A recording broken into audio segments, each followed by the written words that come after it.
اعوذ باللہ من الشیطان الرجیم بسم اللہ الرحمن الرحیم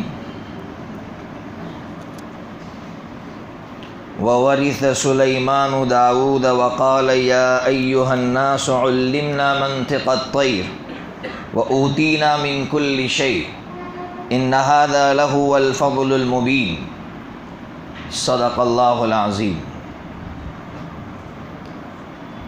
گزشتہ کل حضرت داؤد علیہ السلام کا تذکرہ ہوا، اس میں ایک اہم بات جو آئی تھی، ہو سکتا ہے کہ آپ کے ذہن سے نکل گئی ہو، کہ حضرت داؤد علیہ السلام نے سجدے میں گر کر اللہ سے معافی مانگی تھی، ہے نا بھائی؟ 23ویں پارے میں سجدہ کیوں مانگی؟ اس کی ایک وجہ مفسرین نے بیان کی ہے، وہ میں نے بیان کی تھی کہ جس بندے کو اللہ نے سوشل ورک کے لیے چنا ہو، سوشل ورک سمجھتے ہیں، مخلوق کی خدمت کے لیے چنا ہو، اس کے لیے نوافل میں مشغول ہونے سے بہتر ہے مخلوق کی خدمت کرنا۔ تو حضرت داؤد علیہ السلام کے دل میں آیا کہ میں نے آج بہتر کام چھوڑ دیا، کہ مخلوق میرے لیے پریشان ہے، انصاف کے لیے مقدمہ لے کر آئی ہے اور میں عبادت میں مشغول ہوں، اس پر آپ نے اللہ سے معافی مانگی۔ اس لیے جن کو اللہ نے مخلوق کی خدمت کے لیے چنا ہے، وہ حضرات اس نقطے کو یاد رکھیں اور حضرت کے اس عمل کو یاد رکھیں کہ نوافل میں مشغول ہونے سے بہتر ہے مخلوق کی خدمت کرنا۔ اللہ تعالی ہمیں بھی مخلوق کی خدمت کے لیے قبول فرمائے۔ حضرت سلیمان علیہ السلام کی خوبیاں چل رہی تھی۔ پہلی خوبی یہ بیان کی تھی کہ اللہ تعالیٰ نے آپ کو بہت بڑا شکر گزار بندہ بنایا تھا۔ اللہ نے ایک سلطنت عطا فرمائی تھی، لیکن اس کے باوجود ہمیشہ ان کی زبان پر اللہ کا شکر، ہمیشہ اللہ کی تسبیح، اللہ کو آپ کی یادہ بڑی پسند آتی تھی کہ سلطنت کے نشے میں وہ اللہ کو بھول نہیں گئے تھے۔ دوسری خوبی یہ بیان کی تھی، آپ سے سوال کر دوں کہ یہ بتائیے حضرت سلیمان علیہ السلام نے گھوڑوں کو ذبح کیوں کیا تھا؟ بولو، نماز قضا ہو گئی تو اللہ اور ان کے درمیان میں روڑا بنے تھے، تو انہوں نے ان گھوڑوں کو ذبح کر دیا۔ اللہ کو آپ کی یادہ اتنی پسند آئی کہ اس کے بدلے میں آپ کو کیا دیا؟ ہوا پر کنٹرول دے دیا۔ تو ہمارے لیے سبق ہے کہ ہم اگر نماز کو قضا کر دیتے ہیں تو ہم سوچیں کس چیز کی وجہ سے نماز میری قضا ہوئی ہے۔ نیند کی وجہ سے قضا ہوئی ہے، دکان کی وجہ سے قضا ہوئی ہے، اولاد کی محبت میں قضا ہوئی ہے، تو پھر ہمیں کیا کرنا چاہیے یہ ہمیں خود سوچنا ہے۔ تیسری نعمت جو آج مجھے آپ کے سامنے رکھنی ہے، اللہ کا جب کوئی بندہ اللہ کا ہو جاتا ہے تو اللہ تعالیٰ کل کائنات کو اس کے تابع بنا دیتے ہیں۔ سمجھ میں آ گیا بھائی؟ جب کوئی بندہ اللہ کا ہو جاتا ہے تو پوری کائنات کو اللہ اس کے تابع کر دیتے ہیں، اور کائنات میں انسان جس سے سب سے زیادہ ڈرتا ہے، جس کو ہم جنات کہتے ہیں، اللہ تعالیٰ نے جنات کو بھی حضرت سلیمان علیہ السلام کے تابع بنا دیا۔ اور قرآن مجید واقعہ بیان کر رہا ہے، قرآن مجید جنات سے کس طرح حضرت نے کام لیا ہے وہ واقعہ بیان کر رہا ہے کہ حضرت سلیمان علیہ السلام کی عادت تھی کہ جب عبادت کرنا ہوتی تو آپ اپنی عبادت گاہ میں، جس میں شیشے لگے ہوئے تھے، کانچ کے شیشے لگے ہوئے تھے، آپ اس عبادت گاہ میں چلے جاتے اور کئی دن کا کھانا لے کر چلے جاتے اور عبادت میں مصروف رہتے۔ ایک مرتبہ حضرت نے جناتوں سے کہا کہ بھائی یہ مسجد اقصی تعمیر کرنی ہے، چلو اس میں لگ جاؤ۔ مسجد اقصی جن لوگوں نے دیکھی ہے وہ حیران ہے کہ مسجد اقصی کے جو ستون ہیں نا، وہ کہتے ہیں کہ اگر 2 ہاتھ پھیلا دینا تب بھی وہ ستون ہاتھ میں نہیں آتا، اتنے چوڑے چوڑے پتھر یہ جنات اٹھا کر لائے تھے۔ حضرت سلیمان علیہ السلام نے ان سے کام لیا تھا، تو جنات مصروف ہے مسجد بنانے میں، حضرت سلیمان علیہ السلام عبادت میں مصروف ہے، جنات کام کر رہے ہیں۔ اچانک سلیمان علیہ السلام گرتے ہیں، عصا پر ٹیک لگا کر بیٹھے ہوئے تھے، سلیمان علیہ السلام گرتے ہیں، تب جناتوں کو پتہ چلتا ہے کہ ارے حضرت سلیمان علیہ السلام کا تو انتقال ہو گیا ہے۔ قرآن مجید یہ واقعہ بیان کر کے دو چیزوں کی طرف اشارہ کر رہا ہے۔ میں ہمیشہ کہتا ہوں کہ واقعے سے ہمیں کیا سیکھنا ہے وہ یہاں سمجھیے، تو دو چیزیں سکھا رہا ہے قرآن۔ ایک تو وہی سکھا رہا ہے کہ اگر ہم اللہ کے ہو جائیں گے تو اللہ جنات کو بھی ہمارے تابع بنا دے گا، ایک سبق یہ دیا۔ اور دوسرا جو اس سے بڑا سبق دیا، جو قرآن کہہ رہا ہے کہ اس وقت لوگوں کے دماغ میں یہ گھسا ہوا تھا کہ جنات غیب کو جانتے ہیں۔ آج بھی بہت سے لوگ ایسا ہی سمجھتے ہیں نا، باپو لوگ بول دیتے ہیں، کیا بول دیتے ہیں؟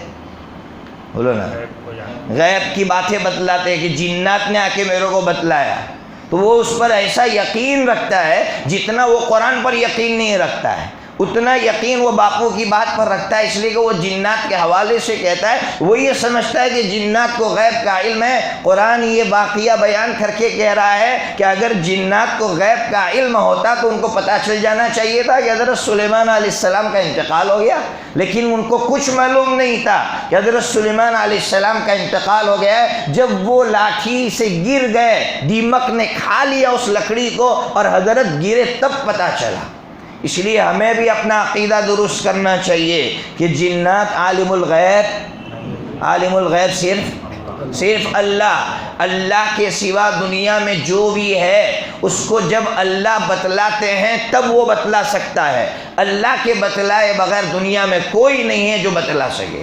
حضرت نبی پاک صلی اللہ تعالیٰ علیہ وسلم کو بھی اللہ نے بتلایا، قیامت کی علامتیں اللہ نے بتلائی، تب جا کر نبی پاک صلی اللہ تعالیٰ علیہ وسلم نے اپنی امت کو بتلائی ہے، باقی اللہ کے بتلائے بغیر کوئی کچھ نہیں بتلا سکتا ہے۔ یہ عقیدہ ہمارا درست ہونا چاہیے۔ یہ تیسری خوبی ہو گئی۔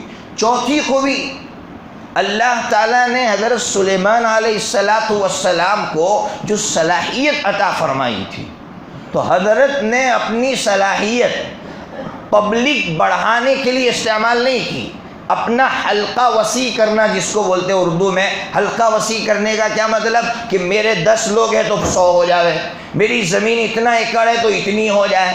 اس کے لیے آپ نے صلاحیت کا استعمال نہیں کیا، بلکہ لوگوں کو اللہ کی طرف لے جانے کے لیے استعمال کیا۔ سمجھ میں آ گیا کس کے لیے استعمال کیا بھائی؟ اللہ کی طرف لے جانے کی۔ اب یہ جو واقعہ آ رہا ہے نا، اس واقعے کو سننے سے پہلے اپنے ذہن میں یہ بات ڈال دیجئے کہ یہ واقعہ قرآن اس لیے بیان کر رہا ہے کہ حضرت سلیمان علیہ السلام نے اپنی صلاحیت کا استعمال اللہ کی طرف بلانے کے لیے کیا ہے، نہ یہ کہ اپنی مملکت کو وسیع کرنے کے لیے۔ کیا واقعہ بیان کر رہا ہے قرآن مجید کہ حضرت سلیمان علیہ السلام ایک مرتبہ لشکر کو لے کر نکلے ہیں، حضرت سلیمان علیہ السلام نے حاضری لی، وَتَفَقَّدَ الطَّيْرَ، حاضری لی، تو حضرت سلیمان علیہ السلام نے کہا مَا لِيَ لَا أَرَى الْهُدْهُدْ، کیا ہوا مجھے ہدہد نظر نہیں آ رہا ہے؟ تو حضرت سلیمان علیہ السلام نے کہا کہ اگر ہدہد آ کر اپنا عذر نہیں بیان کرے گا تو میں اس کو سخت سزا دوں گا۔ یہاں سے مفسرین نے ایک نقطہ نکالا۔ کیا نقطہ نکالا؟ کہ اگر اللہ نے آپ کو بڑا بنایا ہے تو آپ کی ذمہ داری ہے ماتحتوں پر نظر رکھنا۔ سمجھ میں آیا بھائی؟ غافل نہیں رہنا چاہیے۔ اللہ نے ہمیں اگر بڑا بنایا ہے تو ماتحتوں پر نظر رکھنا ضروری ہے۔ حضرت سیدنا عمر فاروق رضی اللہ تعالیٰ عنہ کا مشہور جملہ ہے کہ دریائے فرات کہا، اور حضرت عمر کہاں بیٹھے؟ مدینہ منورہ میں۔ حضرت عمر ہمیشہ کہتے کہ دریائے فرات پر اگر کوئی بھیڑیا بکری کو کھا لے گا تو عمر کی پکڑ ہوگی آخرت۔ کتنا ڈر ہوگا اور کتنی نظر رکھتے ہوں گے کہ مجھے اللہ نے بڑا بنایا ہے تو کہیں ایسا تو نہیں ہے پبلک پر ظلم ہو رہا ہے۔ اس لیے ایسے لوگ حکومت کر کے گئے کہ مسٹر گاندھی کو یہ کہنا پڑا کہ اگر خوبصورت اور کامیاب حکومت کرنا چاہتے ہو تو ابو بکر اور عمر جیسی حکومت کر کے دکھاؤ۔ ان کو کہنا پڑا، ایسے ہی تھوڑی کہا، انہوں نے پڑھا ہے اس کو۔ حضرت نبی پاک صلی اللہ تعالیٰ علیہ وسلم کے بارے میں جب ہم پڑھتے تو حیران رہ جاتے ہیں۔ مدینہ منورہ میں جتنے گنڈے تھے ان کا لسٹ آقا کے پاس ہوتا تھا۔ آپ سمجھ رہے ہیں؟ یعنی آپ صرف مسجد و محراب کے نبی نہیں تھے، آپ کی نظر پورے مدینہ پر، مکہ پر، سب پر تھی، اس لیے ایک باندی کا کسی نے قتل کیا، پتھر مارا، سر کچل دیا، آخری سانسیں لے رہی تھی، آقا کی خدمت میں وہ باندی لائی گئی تو آقا نے گنڈوں کا نام بیان کیا اس کے سامنے، فلانے نے مارا، فلانے نے مارا۔ یا محدثین نے لکھا ہے کہ آقا کی نظر کتنی گہری ہوگی کہ جتنے گنڈے تھے مدینہ میں سب کا نام آپ کو معلوم تھا۔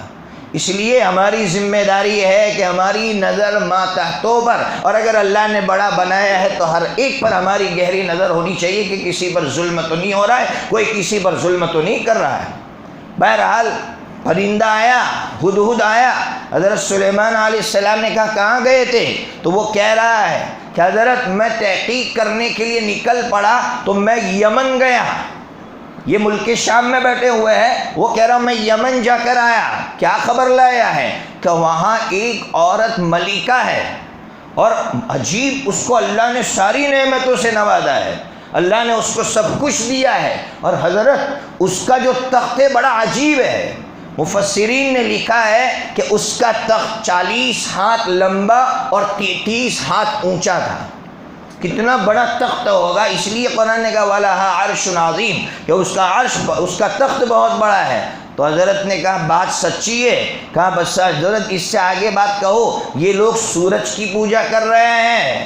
ظاہر سی بات ہے ایک نبی کیسے برداشت کر سکتا ہے کہ میرے قریب کے ملک میں لوگ جو ہے سورج کی عبادت کر رہے ہیں؟ تو حضرت سلیمان علیہ السلام نے کہا پہلے میں تحقیق کروں گا۔ حضرت سلیمان علیہ السلام نے خط لکھا اور کہا یہ خط لے جا کر جاؤ ملکہ سبا کو دے دو۔ تو حضرت سلیمان علیہ السلام کا خط لے کر وہ پرندہ ملکہ سبا کے پاس گیا اور وہ خط اس پر ڈال دیا۔ اس نے خط کھولا تو قرآن مجید کہہ رہا ہے کہ اس خط میں حضرت سلیمان علیہ السلام نے لکھا تھا میرے پاس فرما بردار ہو کر آ جاؤ۔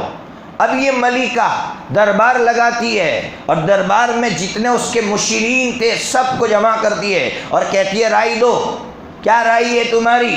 تو سب کہتے ہیں کہ آپ کو جو کرنا ہو کر سکتے، باقی ہم سر دھڑ کی بازی لگانے کے لیے تیار ہے۔ ملکہ نے جو جملہ کہا ہے، کیا جملہ کہا ہے؟ کہ میں ہمیشہ تمہارے مشورے کے بغیر کام کرتی ہوں، تمہارے مشورے کے بغیر کبھی کام نہیں کرتی ہوں۔ کیا سبق دیا ہے کہ اگر اچھا اور کامیاب قائد بننا چاہتے ہو تو ماتحتوں کو بھروسے میں لو، ماتحتوں سے مشورہ کرو۔ میں نے اس سے پہلے بھی کہا اس کے بغیر آپ کامیاب قائد یا بڑا نہیں بن سکتے۔ بہرحال تو پھر اس نے کہا دیکھو میں ایک امتحان لے لوں اس بادشاہ کا، سلیمان کا۔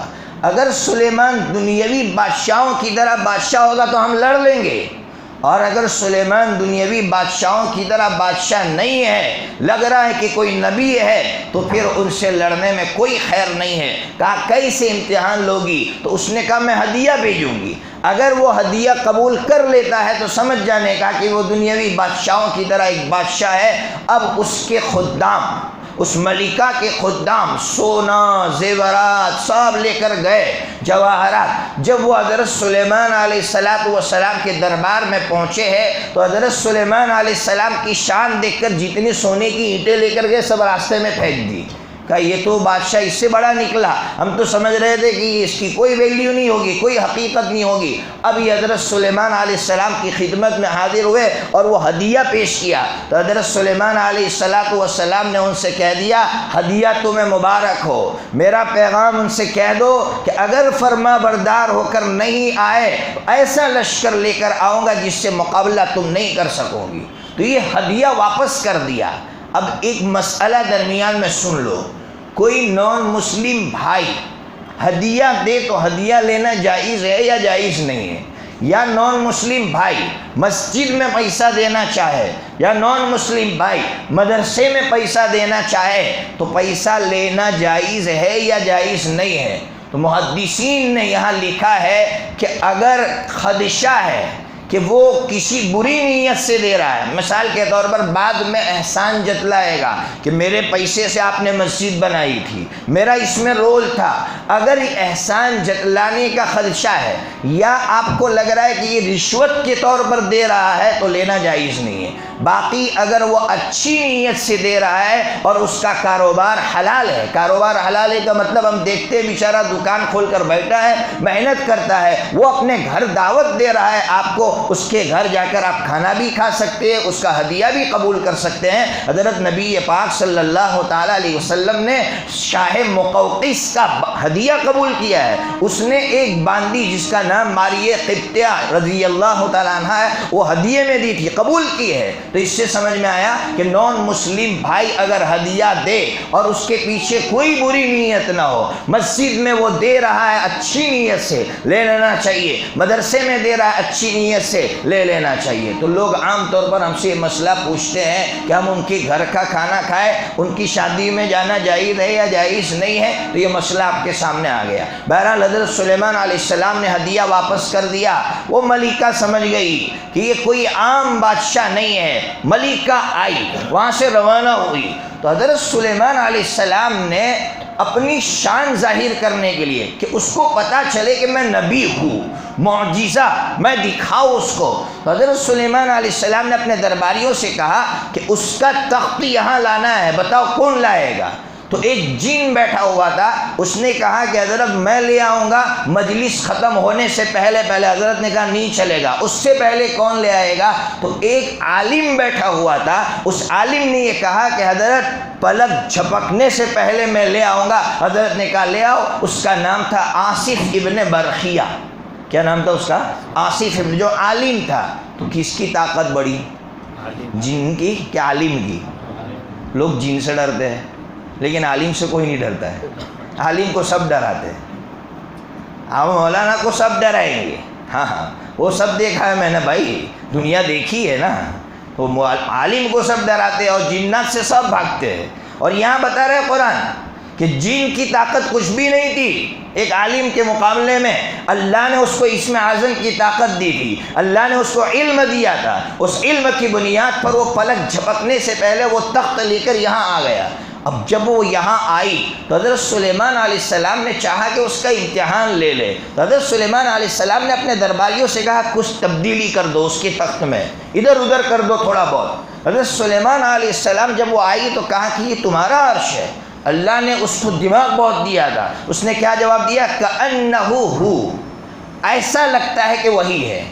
یعنی کیسا جواب دیا ہے. حضرت سلیمان علیہ السلام دو چیزیں چیک کرنا چاہتے تھے کہ دماغ کتنا ہے اس کا. تو اس کے دماغ کا بھی اندازہ لگا دیا کہ یہ بہت ہوشیار ہے یہ ملکہ. تو حضرت سلیمان علیہ السلام سے اس نے کہا ہمیں پہلے سے پتہ چل گیا تھا کہ آپ عام بادشاہوں کی طرح بادشاہ نہیں ہیں، آپ کوئی انوکھے بادشاہ ہے. تو پھر حضرت سلیمان علیہ السلام نے کہا کہ آ جاؤ. تو اس نے وہ یہ سمجھی کہ حضرت سلیمان علیہ السلام اپنی فرما برداری چاہتے ہیں. تو اس نے کہا میں نے تمہاری فرما برداری قبول کر لی. تو حضرت سلیمان علیہ السلام سمجھ گیا ابھی بھی یہ سمجھی نہیں ہے. تو حضرت سلیمان علیہ السلام کا جو محل تھا اس محل کے باہر حوض تھا. حضرت سلیمان علیہ السلام نے اس پر شیشے لگوائے اور اس عورت سے کہا چلو محل میں داخل ہو. وہ جب محل میں داخل ہونے لگی تو بہت بڑا حوض تھا، کوئی معمولی حوض نہیں تھا.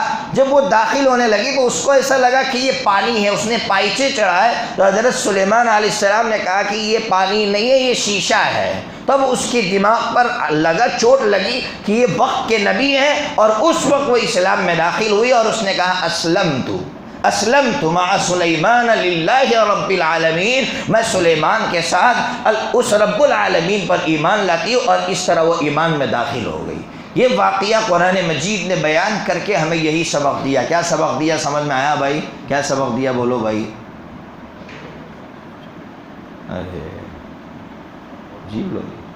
ارے اللہ نے علم دیا ہے، آپ دعوت کے کام سے جڑے ہوئے ہیں یا اللہ نے کوئی صلاحیت دی ہے تو اس لیے مت استعمال کرو کہ میرے لوگ بڑھ جائیں گے، میرے ماننے والے بڑھ جائیں گے. ہوتا ایسا ہے کہ لوگ اپنی طرف بلاتے، اللہ کی طرف نہیں بلاتے. اس لیے نبی پاک صلی اللہ تعالیٰ علیہ وسلم کی خوبی قرآن بیان کر رہا ہے، اِنَّا أَرْسَلْنَاكَ شَاهِدًا وَمُبَشِّرًا وَنَذِيرًا وَدَاعِيًا إِلَى اللَّهِ، اللہ کی طرف آپ بلاتے تھے، اپنی طرف نہیں بلاتے تھے، اپنا حلقہ وسیع نہیں کرتے تھے، اپنی زمین وسیع کرنے کے لیے اپنی صلاحیت کا استعمال نہیں کرتے تھے۔ اس لیے سبق لو اس سے، اس واقعے سے جو بڑا سبق ہے۔ میں ہمیشہ کہتا ہوں قصے یاد رہتے ہیں لیکن قصوں سے سبق لینا یہ امت بھول جاتی ہے، تو یہ سبق یاد رکھو کہ صلاحیت کا استعمال کس کے لیے بھائی؟ صرف اللہ کے لیے، صلاحیت کا استعمال اپنی ذات کے لیے نہیں۔ بہرحال حضرت سلیمان علیہ السلام کا واقعہ مکمل ہوا۔ اب میں حضرت ایوب علیہ السلام کا واقعہ مختصراً، اس لیے کہ ابھی 10-15 منٹ ہے، حضرت ایوب علیہ السلام کا واقعہ بڑا سبق آموز واقعہ ہے۔ اللہ کرے کہ اس واقعے سے موجودہ حالات کو ہم فٹ کریں اور فٹ کر کے ہم کچھ سبق لیں۔ کیا ہے؟ حضرت ایوب علیہ السلام بنو اسرائیل میں سے تھے۔ بنو اسرائیل میں سے ایک نبی گزرے ہیں، اللہ تعالیٰ نے آپ کو امتحان میں ڈالا، اور کس امتحان میں ڈالا آپ جانتے ہیں؟ کس امتحان میں ڈالا بولو بھائی؟ بیماری۔ اللہ تعالیٰ نے بیماری میں مبتلا کر دیا۔ کیسی بیماری دی؟ اس کے بارے میں صرف اتنا ہم کہہ سکتے ہیں کہ ایسی بیماری تھی کہ سب لوگوں نے آپ کو چھوڑ دیا تھا، صرف خدمت کرنے والی ایک بیوی، با وفا بیوی آپ کے ساتھ تھی، جس کا نام رحمت یا لیا، دونوں میں سے کوئی بھی ایک نام ملتا ہے، وہ آپ کے ساتھ تھی، باقی سب لوگوں نے چھوڑ دیا تھا۔ مجھے جو سنانا ہے واقعے سے وہ اصل میں آپ کے سامنے رکھوں گا، باقی سب باتیں ایسی ہیں جس کو قرآن نے بیان نہیں کیا، اس لیے بیان کرنے کی ضرورت نہیں ہے، باقی سب زائد باتیں ہیں۔ جب حضرت ایوب علیہ السلام بیمار پڑے ہیں تو ابن کثیر رحمۃ اللہ علیہ جو بالکل مستند مفسر ہے، ان کا کہنا ہے کہ 9 سال تک بیمار رہے، اور ایک روایت ہے 17 سال تک بیمار رہے۔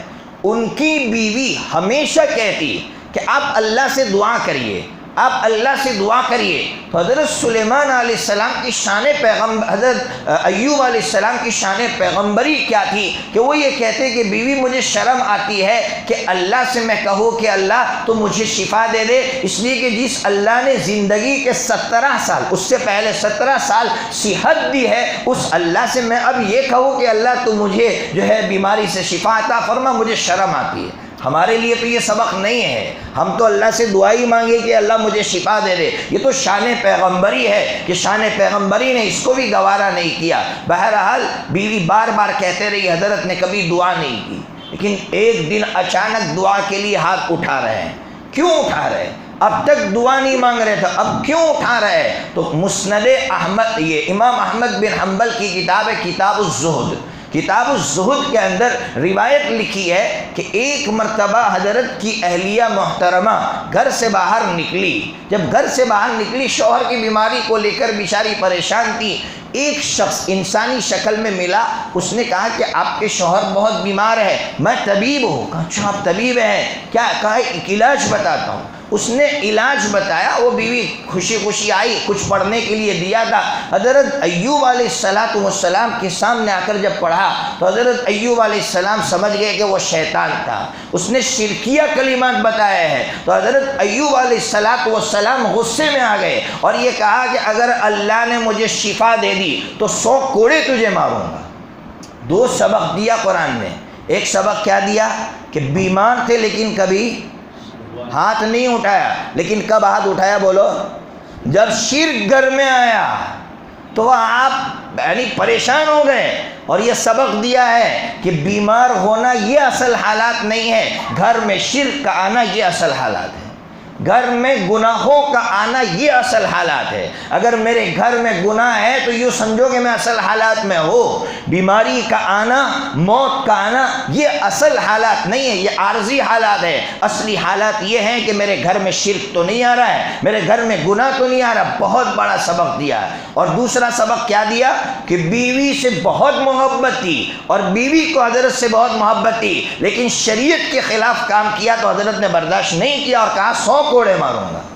آج ہماری حالت کیا ہے؟ جتنے بھی گناہ ہو رہے ہیں صرف بیوی کو خوش کرنے کے لیے، شادیوں میں ناچ گانے بیوی کو خوش کرنے کے لیے، ادھر ادھر کی خرافات بیوی کو خوش کرنے کے لیے۔ حضرت ایوب علیہ السلام کہہ رہے کہ نہیں، با وفا بیوی اور ایسی وفادار بیوی، لیکن اللہ اور وہ درمیان میں آ جائے کہ میں اس کو ہٹا دوں گا۔ اور یہ سبق دیا کہ کبھی بھی بیوی اللہ کے خلاف اگر کوئی کام کرنے کے لیے کہتی ہے تو ہم نہیں کریں گے۔ سبق سمجھ میں آ گیا۔ حضرت ایوب علیہ السلام نے اللہ سے دعا کی، اللہ تعالیٰ نے دعا قبول کی، اللہ نے چشمہ زمین سے نکالا، حضرت ایوب علیہ السلام نے غسل کیا، اللہ نے شفا دے دی، اور شفا دینے کے بعد جو اولاد لے لی تھی، مال لے لیا تھا، سب کچھ لوٹا دیا۔ اب مجھے اور آپ کو موجودہ حالات کو سامنے رکھ کر کیا سمجھنا ہے؟ مفسرین نے لکھا ہے کہ اگر ہم حالات میں ہیں تو ہم اپنے آپ کو خوش کرنا چاہے تو دو طریقے ہیں۔ کتنے طریقے ہیں بھائی؟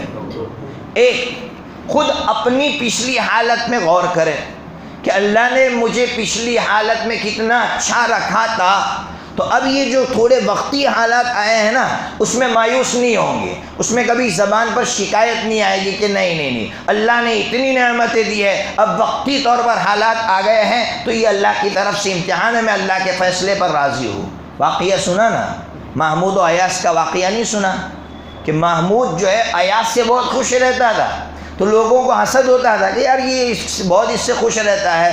اس نے ایک دن کڑوا پھل منگوایا اور سب سے کہا کھاؤ، سب نے منہ میں ڈالا، تھو تھو تھو، یہ ایاس کھا گیا۔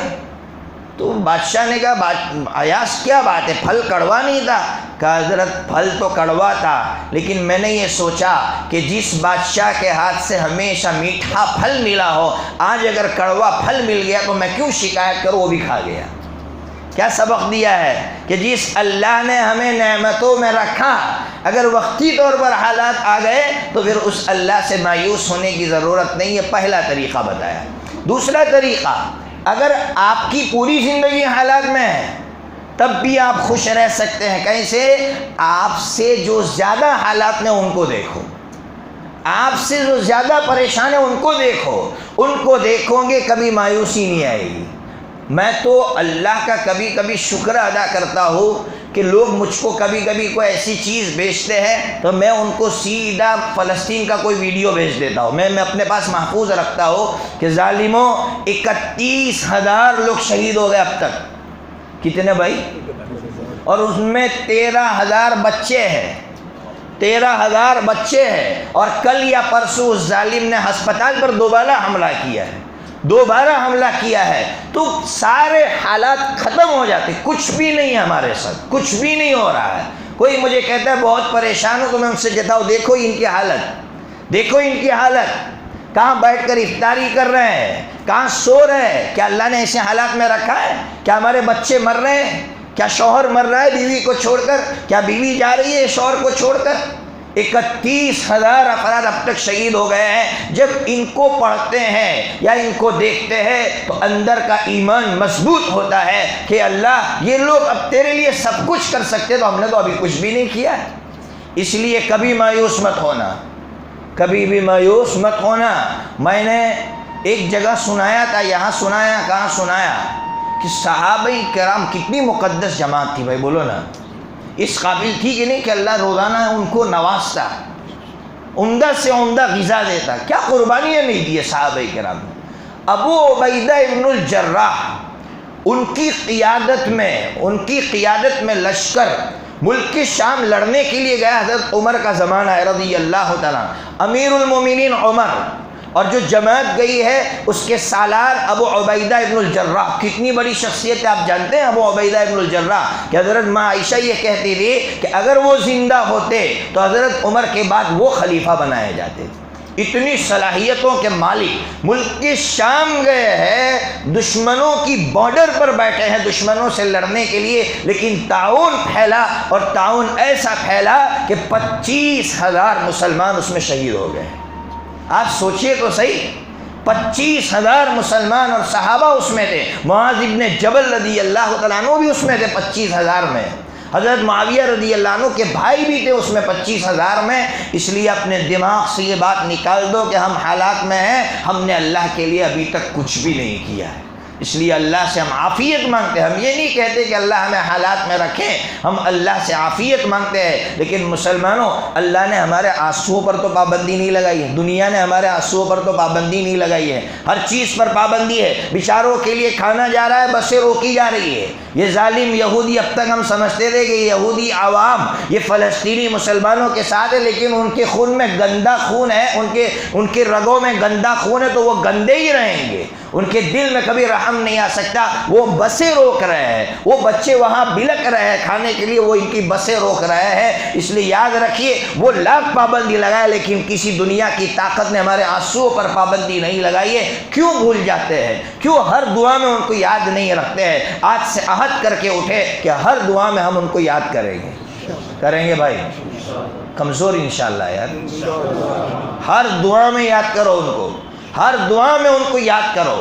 ہمارے بھائی ہے، ہمارے لیے لڑ رہا ہے، میں کہہ رہا ہوں ہمارے لیے لڑ رہا ہے، یہ ہمارے لیے لڑ رہا ہے، ہم یہاں بیٹھے وہ ہمارے لیے لڑ رہا ہے۔ اللہ تبارک و تعالی ہم تمام کو دین کی خدمات کے لیے قبول فرمائے، اور اللہ ہمیں بھی ایسا قوی ایمان عطا فرمائے جیسا اللہ نے ان کو عطا فرمایا ہے۔ وآخر دعوانا الحمدللہ رب العالمین۔ ایک مسئلہ سنا دوں جو آج پوچھا، کلی کرتے ہیں وضو میں یا اخیر میں، جیسے کلی کی وضو کرنے کے بعد کلی کر کے اٹھتے ہیں، منہ میں تری رہ جاتی ہے، پانی کی تری رہ جاتی ہے، تو بیچارے بہت سے لوگ بار بار تھوکتے ہیں اس کو آگے۔ اس کو تھوکنے کی ضرورت نہیں ہے، وہ اندر بھی چلا جائے گا تو اس سے روزہ نہیں ٹوٹے گا، وہ تری ہے، وہ پانی نہیں ہے، وہ جو تراوٹ رہ گئی ہے اس کی وجہ سے بار بار تھوک کر اپنے آپ کو پریشان کرنے کی ضرورت نہیں ہے۔ دانت میں کوئی چیز پھنسی ہوئی ہے، روزے کی حالت میں زبان سے نکال کر وہ کھا گیا، تو اگر وہ چنے سے چھوٹی تھی تو روزہ نہیں ٹوٹے گا، اگر چنے کے برابر یا اس سے بڑی تھی تو اس سے روزہ ٹوٹ جائے گا۔ ٹھیک ہے، مسئلہ سمجھ میں آ گیا؟ سبحان اللہ۔ بھائی حضرت مولانا منیر صاحب رحمۃ اللہ علیہ کا انتقال ہو گیا، آپ نے سنا کل انتقال ہو گیا تھا حضرت کا، ان کے لیے بھی دعا فرمائیں۔ بڑے بڑے اللہ کے ولی اٹھتے جا رہے ہیں، ہم دعا کریں اللہ تعالیٰ ان کا نعم البدل عطا فرمائے۔ یہ دعا کرنا ہے کہ اللہ تعالیٰ اس امت کو یتیم تو نہیں رکھے گا، افراد پیدا ہوتے رہیں گے، اللہ ہمیں ان کی جگہ قبول کر لے، اللہ جو ہے ہمیں ان کی جگہ قبول کر۔ ایسی دعا ہر بندے کو مایوس نہیں ہونا چاہیے، یار میں گنہگار، اللہ مجھے کہاں قبول کرے گا، نہیں، اللہ سے مانگیے، اللہ کہاں سے اٹھاتا ہے اور کہاں لے جاتا ہے اپنے بندے کو۔ ایسے بندے میں نے بہت سے دیکھے ہیں، اللہ تبارک و تعالی ہمیں اس طرح دعا کرنے کی توفیق عطا کرے۔